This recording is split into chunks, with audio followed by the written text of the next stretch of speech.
Hi ladies and gents, welcome to this week's newsletter. Hope you're all well. Hope you're playing a bit of golf. Weather's been horrendous, but even if we're going to the driving range or the quick run round 9 holes, all the better for it. This week, very quick, simple tip.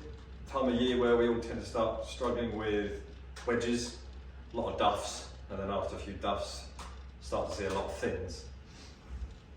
And the main reason for that, and it's a bit of a sort of vicious circle, because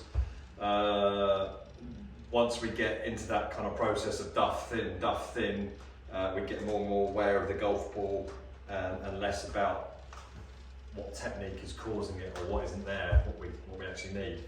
And what we tend to see is a lot of people on shots that are kind of waist height through to waist height. We tend to see in those people that are fatting and thinning an awful lot is through impact, the body, because there's no real energy going into the shot, there's no real aggressive hit at all, which would naturally normally get us kind of turning through the shot through impact, that tends to disappear. And we tend to just see a very armsy shot through impact. And what tends to happen there, because we're not turning out the way, when even a little shot of, 20, 30 yards, we still want to see a little bit of body rotation and just the chest working forward and the right foot peeling off the ground ideally. But what we tend to see in the people that are duffing it, as you can hear from the strike, the body doesn't really move, the arms are just swinging through on their own, and because of that we'll tend to see this wrist angle lost earlier, so the club is cast downwards and the bottom of your swing generally is then a couple of inches behind the ball. So, very simply, it's a miniature golf swing that we're making here. We still need to find an impact position, yeah? We wouldn't swing through, hopefully, with a 7-iron like so. We'd be turning through. So let's have a miniature version of that. Yeah, so the body rotates, which in turn pulls the club through. So even here you can see it just after my swing, gone through roughly to about waist height, chest height on the way through. My belt buckle is not quite fully facing the target, it's not far off. My club finished here, and there's quite a bit of movement off of my right side.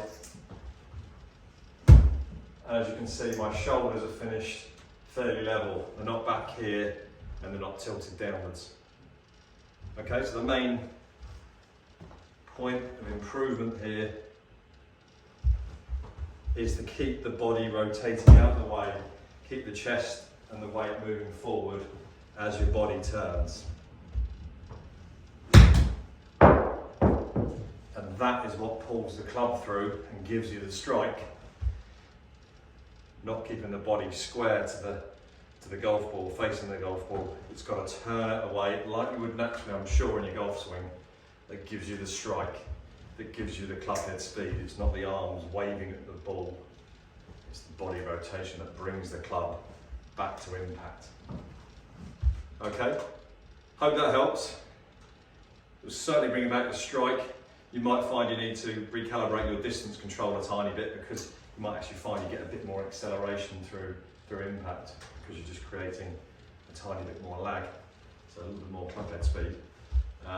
But that should certainly brighten up the quality of striking and the general loft on the club face each time. Actually keep it more consistent, rather than one coming out a bit low and one a little bit higher, therefore losing the distance control.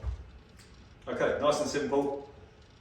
Get out there, find the most squidgy patch you can to practice off, because if you can play it off of that lie psychologically as well, you're going to feel more happy when you get out on the golf course, when you've got something on it and you've got a bit of an obstacle in your way, but with not such a nice lie. If you can do it under those pressures, then you know you're fixed. Okay, hope that helps. Hopefully see you in some decent weather, and yeah, take care. See you soon.